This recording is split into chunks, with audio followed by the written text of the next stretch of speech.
Okay, so a little bit about me. My name is Lisa Gagnon. I work in the Office of Fellowships and Scholarships, which is located in 24 Capon Hall. If you're near the financial aid office, we're right around the corner.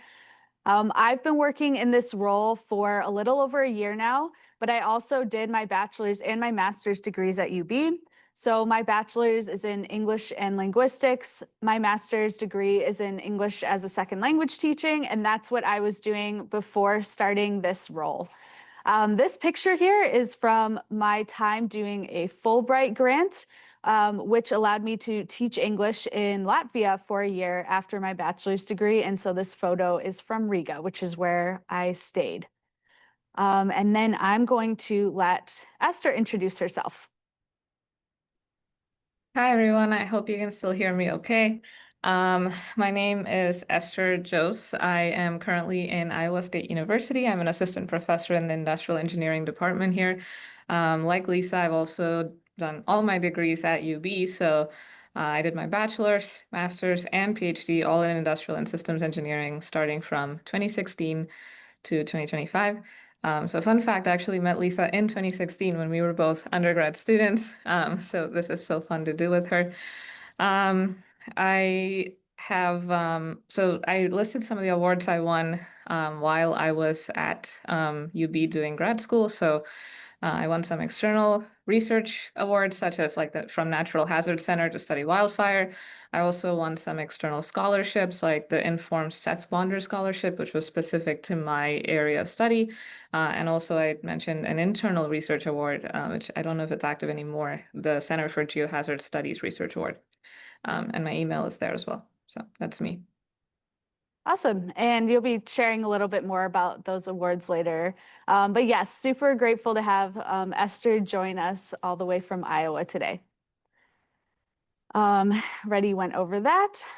So just to start out, especially if this is your first semester at UB and in the United States, it can be confusing to look for funding. So the first thing I want to do is just chat about some important terms that you will come across as you look for scholarships.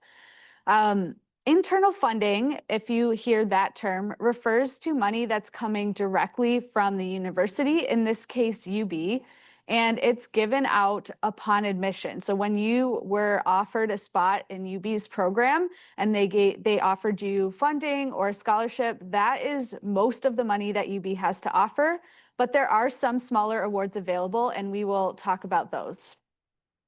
External funding can come from Buffalo, it could come from New York State, it could come from the federal government or international sources, and that is mostly what our office works on. So we help current UB students apply for external funding.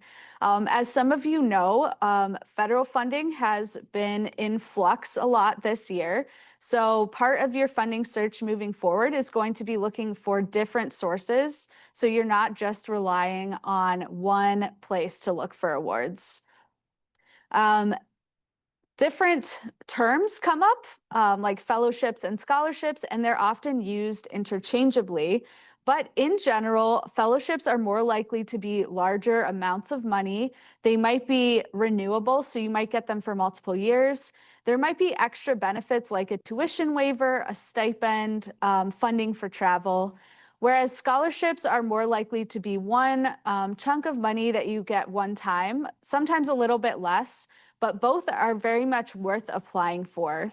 At the bottom, it says any award you receive is a stepping stone to later awards. So anytime you're applying for a scholarship, you will list other scholarships that you've received in the past, and that will help you get more in the future.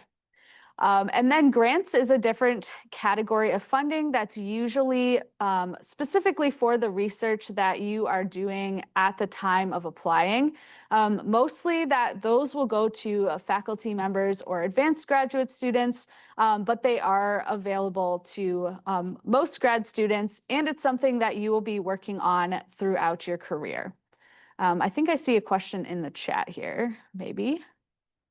Oh, someone said that they had Esther as a TA.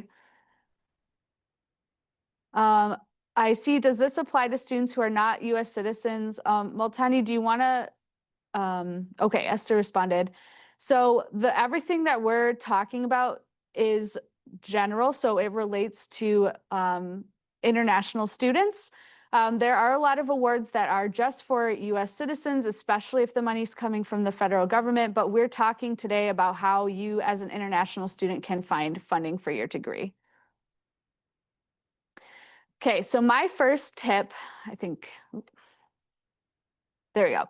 The first biggest tip to think about is that you want to be planning ahead when you're looking for funding. So any deadlines are usually 6 to 12 months before when you actually get the money for the funding. So when I'm talking with students and they come after the start of the semester, most, if not all of the time, the money has already been given away for that semester. So right now we're in fall 2025. And most of the awards that I am working on with students are actually to start in fall 2026. So if you are a master's student, you actually want to be looking for your funding this semester and this winter. That is the only time in the application cycle that you'll be able to apply, because the money will help you fund your second year of your master's program. If you are a PhD student, there are different kinds of awards that are open to you at different stages or different years in your PhD. So research funding is money that will come specifically for the research project that you're working on for your dissertation or for your master's thesis.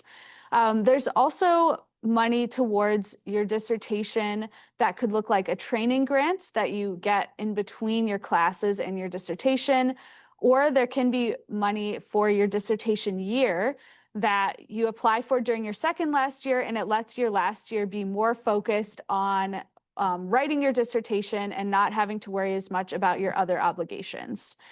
And lastly, if you plan to stay in academia, you'll start thinking about postdoctoral fellowships that let you continue research after finishing your PhD. And then one tip I have is to be in conversation with your faculty members and more advanced graduate students about places that they've looked for funding, because our office is happy to help you, but we're also not experts in your field. So as I'm going to talk about a little bit more later, your department and people in your field are the best resource for where to get funding. Esther, is there anything you want to jump in and say at this point? No. Okay, moving on. So a few more general application tips. The first one is to make sure that you meet the eligibility criteria. So as an international student, you will want to make sure to check on whether the award is restricted to US citizens, but there can be other criteria like your field of study. So there's some awards that are specifically for humanities or for STEM. So you want to make sure your field of study is applicable. And also the year. So can you apply for it during your first year of your program, or is it later on? I would suggest keeping somewhere on your computer or on your phone where you can write down opportunities as you hear about them so that you can keep track of them and apply for them when the time comes. So when you're writing down an opportunity after you've determined that you are eligible for it, you want to write down all of the application components, or what do you need to have together in order to apply for the award. So that could include a transcript from UB or from your previous institution. Usually there are recommendation letters, sometimes up to 3 that you will need. And often there is some sort of written piece to submit, whether it's a personal statement or a research statement or proposal. So again, first you're looking at eligibility, then you're looking at the application components, and finally, you want to make sure that you're leaving yourself enough time to put together a strong application. So usually we will recommend leaving yourself at least a month to write. For some of the national fellowships, you will need even longer than that. But not only is it time to write, it's also time to get feedback on your writing.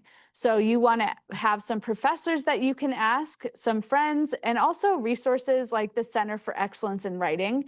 If you have not heard of them, they are also great for any kind of writing that you're doing for any of your grad classes. They have consultants that will take a look at your writing and help you to improve it. I wanted to add something there. Yep.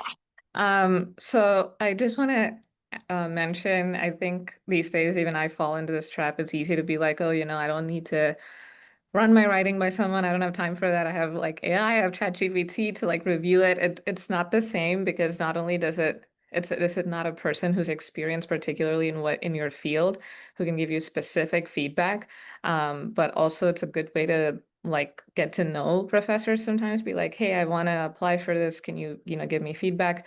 And also ChatGPT tends to tell you what you want to hear with things like this. So if you're like, oh, I don't have time and I just want to get feedback, it'll be like, oh yeah, it looks great, and go over minor things. So yeah, definitely use the people resources that Lisa mentioned here.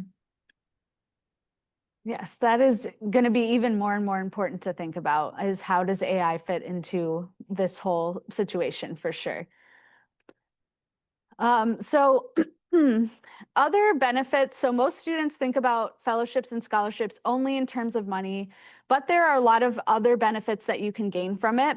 And Esther will probably talk about this a little later too, but you can get access to conferences, professional development opportunities, and networking that you would not have access to if you were not part of that fellowship.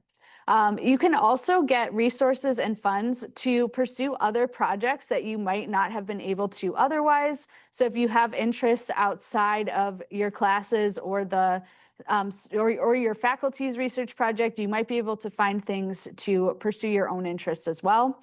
And then on the internal side of things, you have the opportunity to engage in self-reflection, meaning you're writing and thinking about your past experiences and also thinking about your goals and what you want to attain. And you're also becoming a better writer and communicator. It's very difficult to write about yourself. And it's also difficult to write about your research in a way that it makes sense to people who are not in your field. So both of those things you get a lot of practice from when you're applying to fellowships and scholarships, even if you don't receive the money. So first, how does UB funding work, especially if you are just starting a graduate program in the United States for the first time and figuring out what things look like? So universities in the US generally fund graduate students with assistantships, where you are working a certain number of hours per week in exchange for a stipend and potentially tuition credit or a waiver. Teaching assistantships, you would be working with a professor. So you might be instructing a course or working in a recitation or a lab. If you're a research assistant, you will be doing research directly with a PI, with a professor, and that can look different depending on your field. The last category is called graduate assistantships, and those take place in different departments around the university. This is something if you are a master's student and you are not currently funded, which I will say is the case for the majority of master's students at UB, whether international or domestic, most master's students are paying their own way through their degree. Graduate assistantships are one way to get a little bit of help in that department, and you can find the postings on Handshake. If you have a UB email and password, you can log in, set up a profile. You can also talk to people, and as you get involved in different departments, you can see who might have an opening. I did a graduate assistantship in the Office of Fellowships and Scholarships during my master's degree, and that helped me pay for my degree. So that was how UB works with their funding. I want to talk a little bit about using the Office of Fellowships and Scholarships website. So we also have a database that you can take a look at.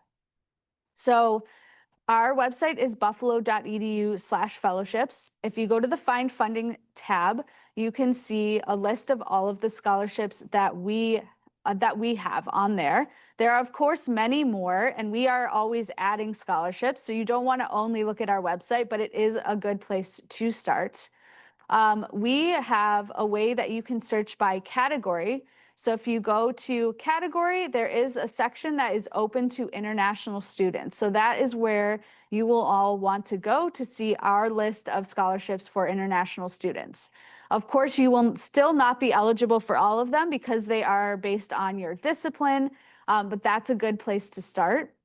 We also have, under our Find Other awards, you can see another set for international students that links to other resources and databases.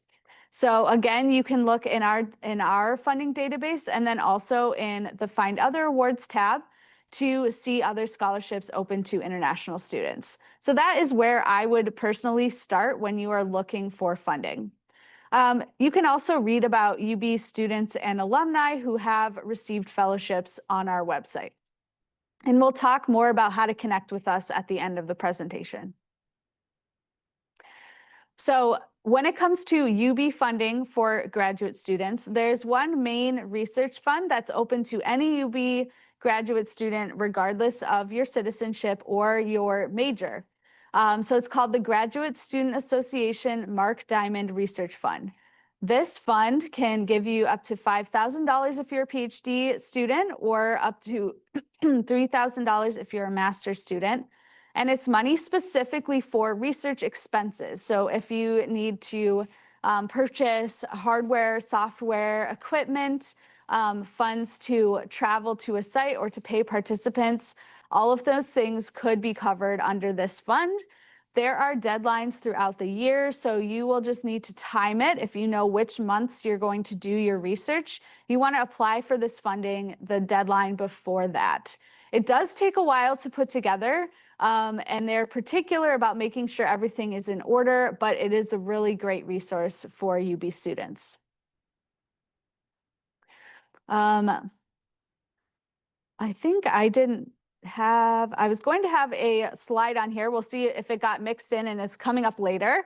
But the UB scholarship portal is run by the Office of Financial Aid, and that's where UB's scholarships live. So your job as a student is to fill out a general application every summer and check off the things that you're planning to do that year, because it will automatically consider you for some scholarships, and it will also send you other scholarships that you would be eligible for based on your major and based on the things that you're doing.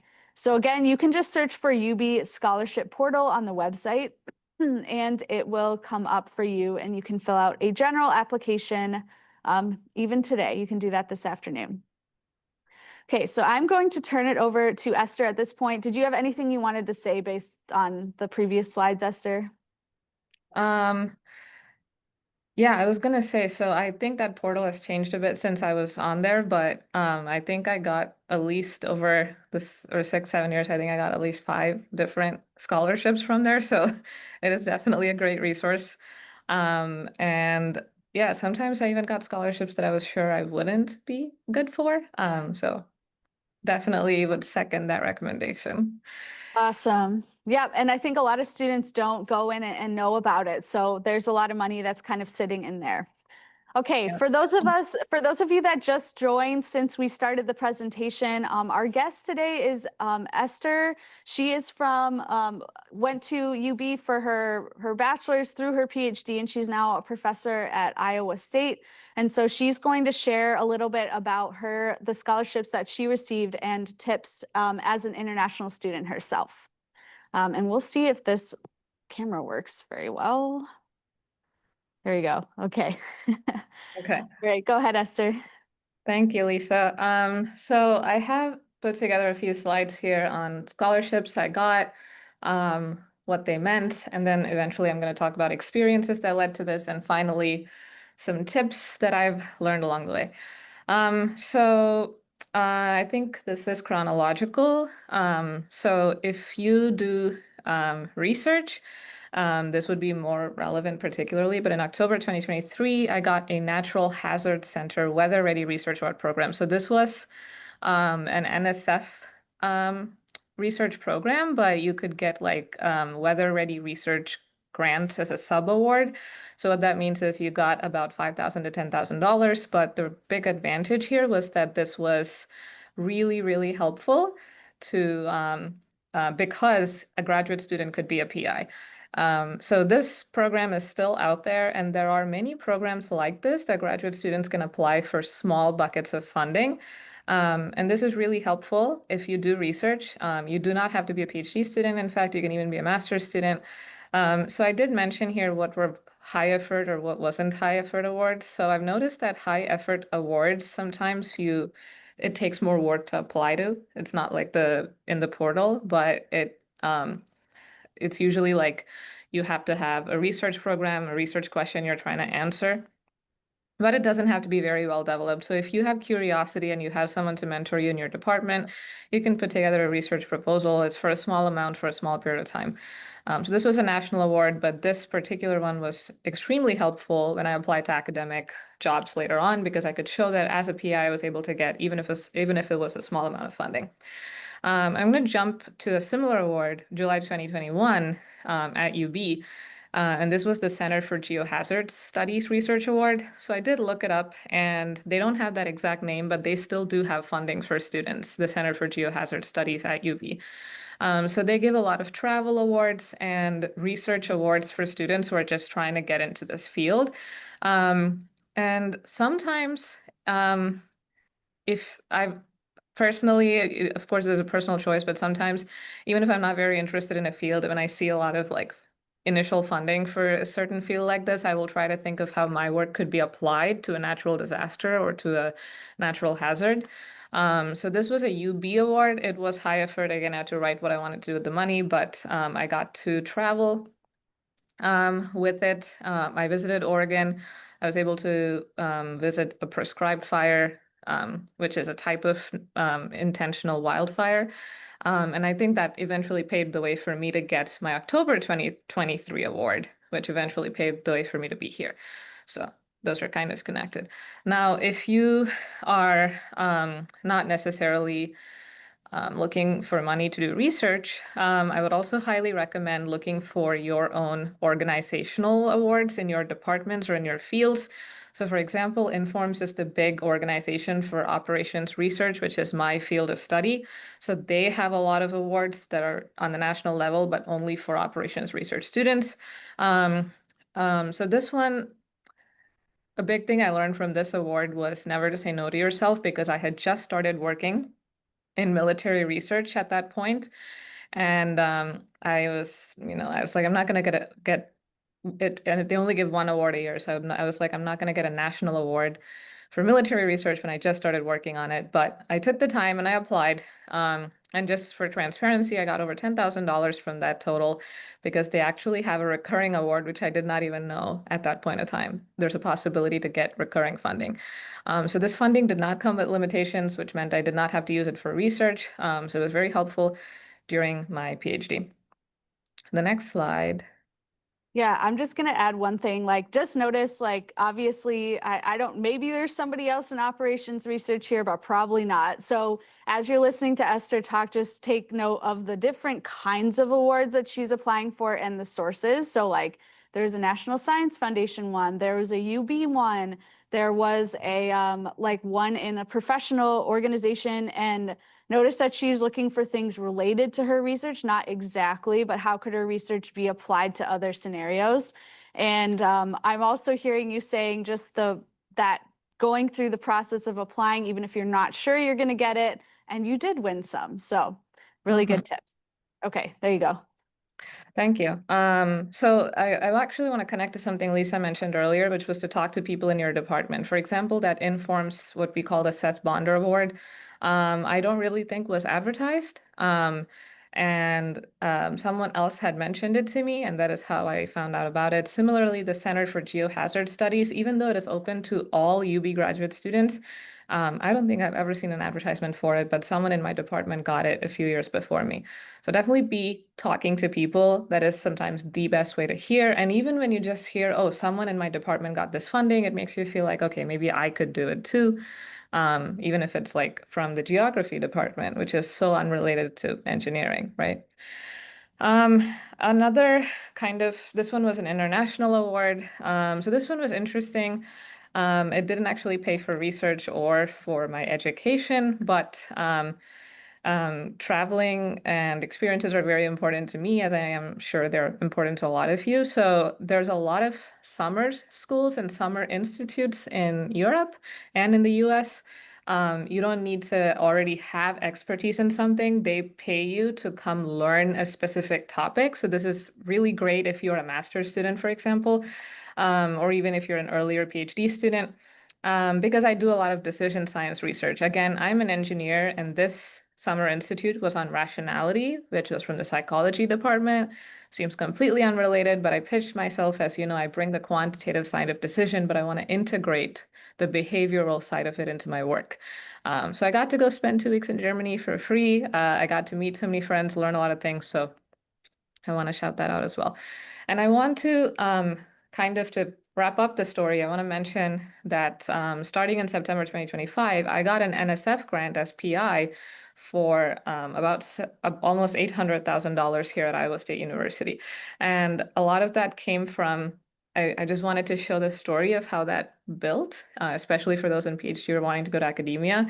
It started from a very small $1,000 UB geohazards grant, and then it was like a $7,500 2 years later, like NSF national PhD grant. And 2 years later, I was actually able to be a PI for wildfires, which is a natural hazard. So things tie in. I would not have predicted it to happen the way it did. It did not seem neatly tied up when I first started working on it. So just wanted to add that there. So some experiences I had at UB that I think helped me um, to be a better applicant and to form connections, etc. I was a introductory freshman engineering seminar student leader for 3 full years. So this was a really great way to build strong relationships with lots of faculty. And I also learned to be a good teacher, mentor, leader. And I think this is significant to me because it seemed like such a small opportunity, but I think it paved a lot of good paths.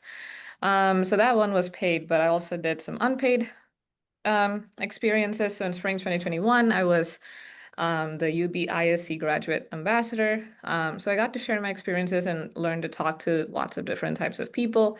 And I met many of the graduate students who later became my best friends. So that's always a bonus. And in spring 2022, I was a UB Informs pro bono analytics project manager. So we would find non-for-profit, nonprofit companies that had projects that could benefit from our expertise, connect with them. We would recruit some graduate students to work on it, delegate the work, and run these projects. So I was the project manager for that, and that taught me how to pitch myself in a sense, which is very important because as I've learned in pretty much any award you apply to, you are pitching yourself in a sense. You're saying, here's my pitch for how I can use your money in the best way to do this research. Here's my pitch for why I'm the best candidate for the scholarship. So a lot of these events where you're talking to people, convincing people to join the school or convincing people to work with you, you are learning to pitch, and all of that adds up. Awesome. Yeah. And so, notice, like you mentioned, that there's sometimes unpaid things that maybe don't seem as worth your time, right? If you're a very busy grad student, but the experience of getting to meet and talk with people, it looks like the project manager, you also got to work with other organizations outside of UB as well. So there's so many benefits to kind of getting involved in things, even if they do, take up some of your time and energy. Mm-hmm.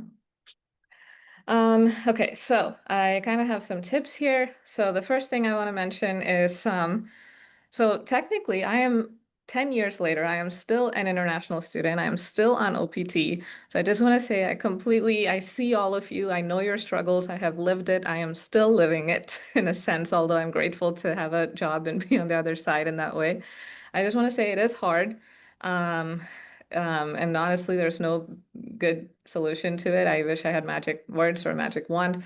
So be kind to yourself. It is going to be disappointing when you look at a scholarship or a job or whatever, and it says no international students. You have to be a permanent resident. I just want to acknowledge that. So form good communities who can support you through this. Find good people at UB who can support you through this. They don't have to be international. They just have to be a good person. And also, this tends to, I've noticed, cause a lot of competition because there's fewer opportunities. Don't fall into that trap. Collaborate.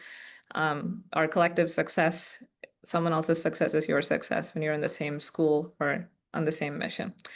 So if you've noticed, a lot of things I mentioned here was related to networking.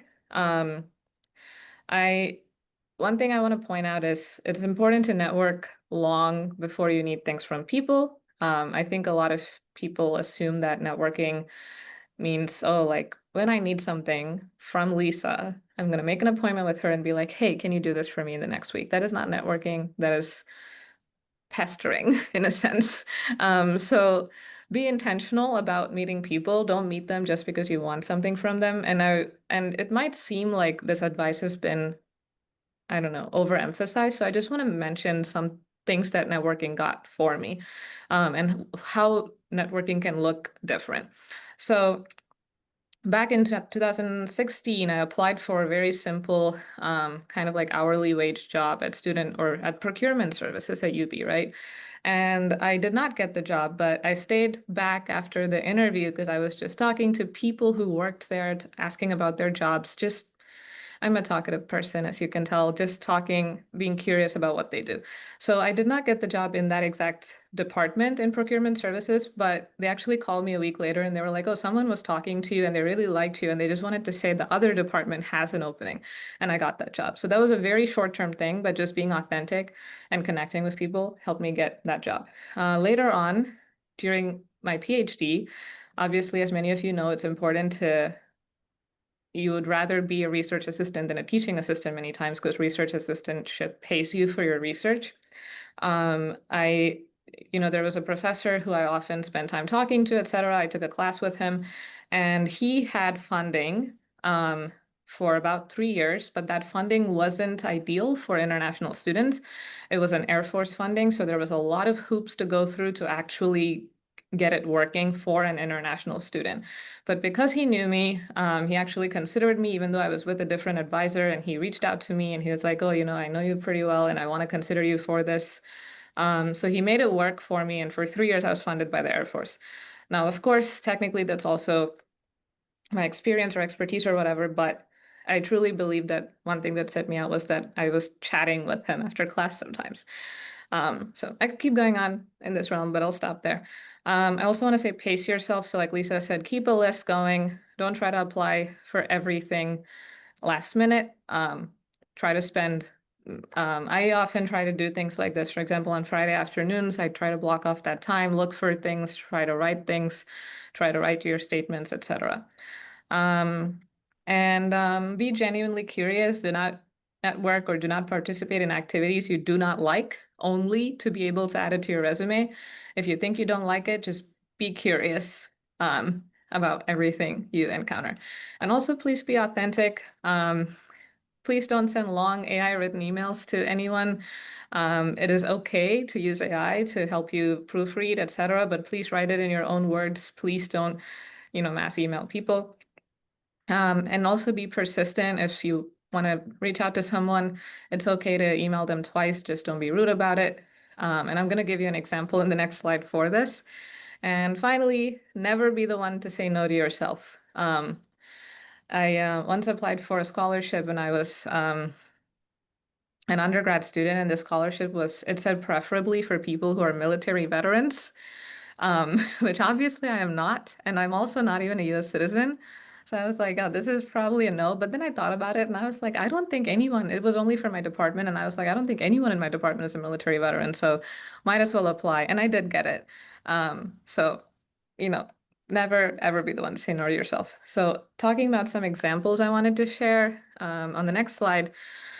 So even with networking, like I said, pace yourself. Don't try to do it last minute. About 2 years before my PhD, I started having a goal. And obviously I didn't meet that goal, as you can see here, but this is an Excel sheet I maintained where I would look up people who had my dream job.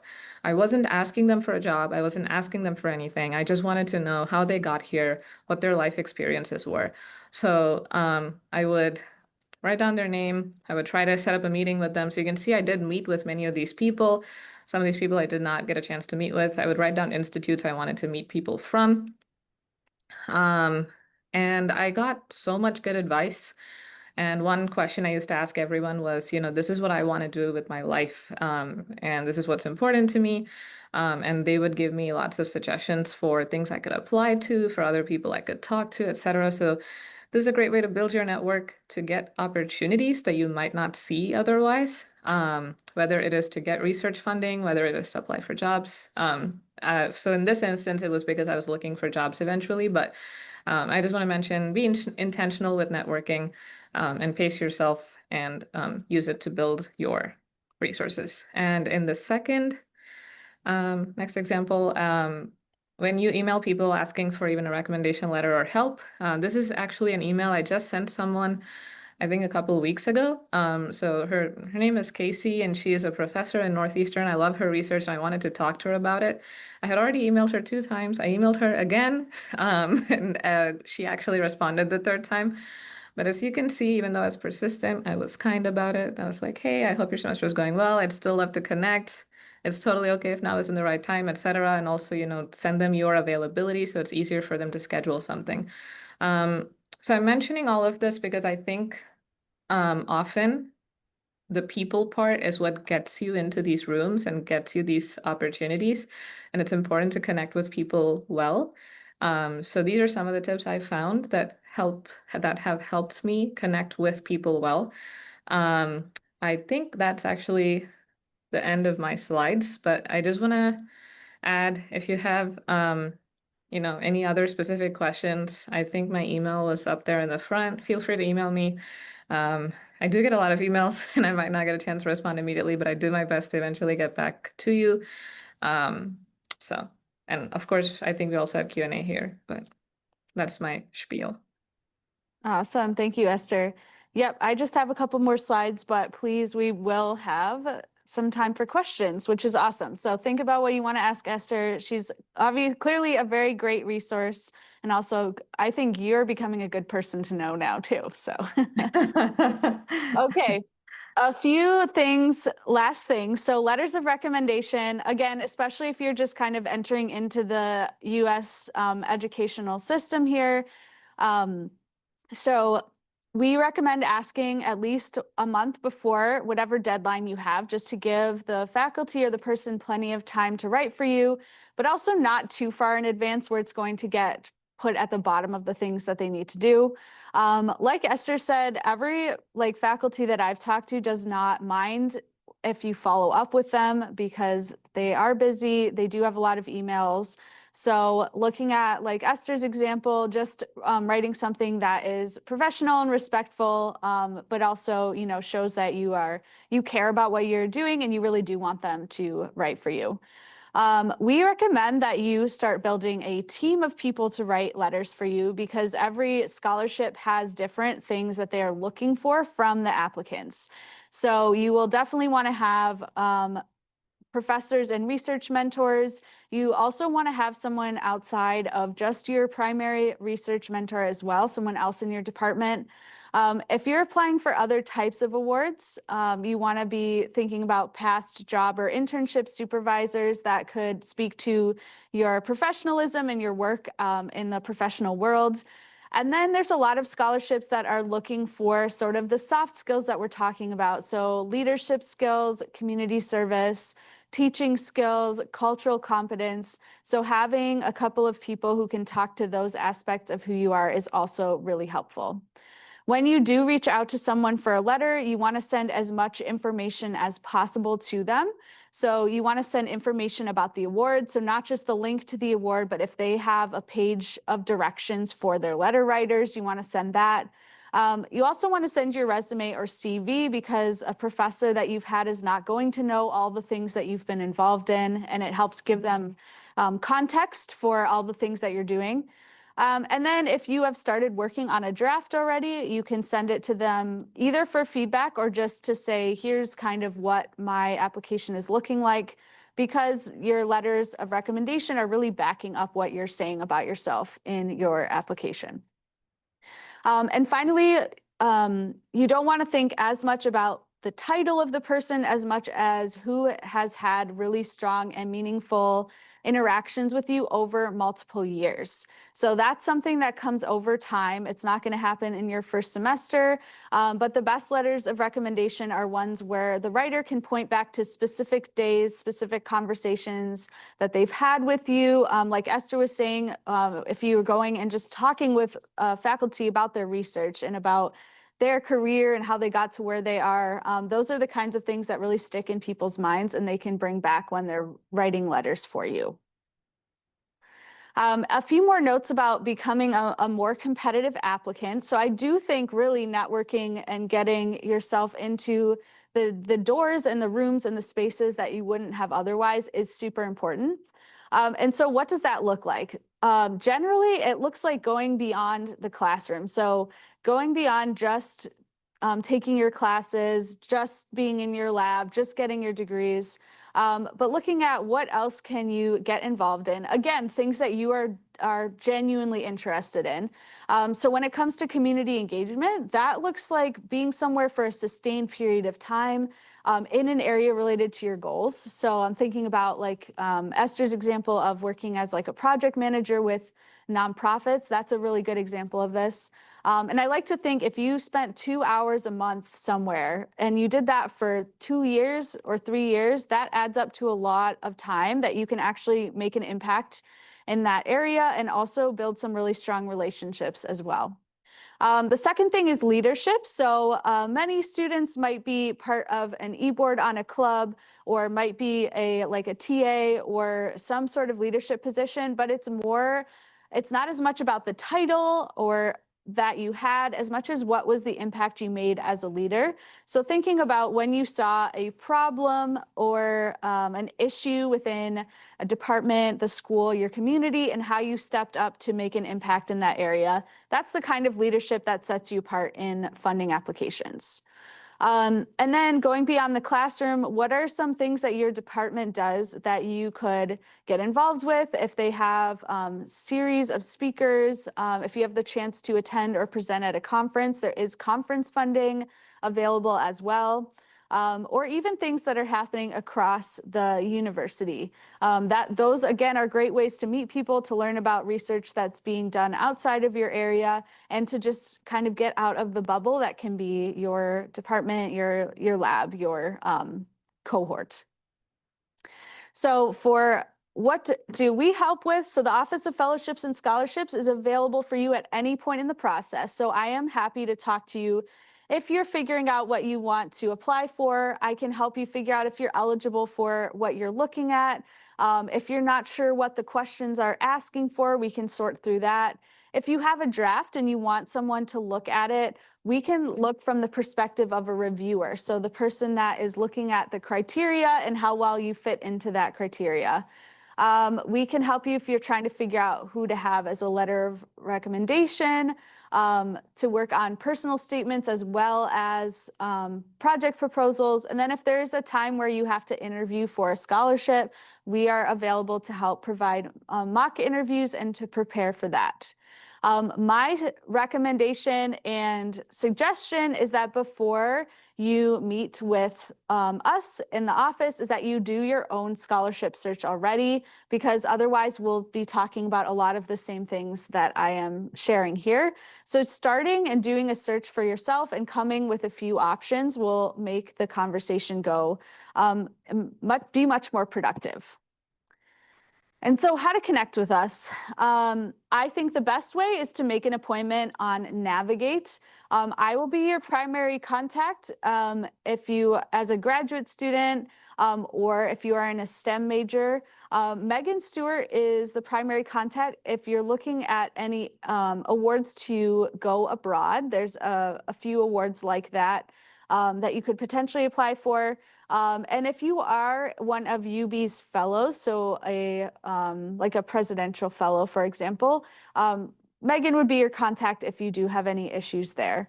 Again, our office is located at 24 Capon Hall. Our phone number's up there. in our email as well. Now that I've presented to you, you're more than welcome to reach out to me via email and to make an appointment with me. I would be more than happy to chat with any of you further.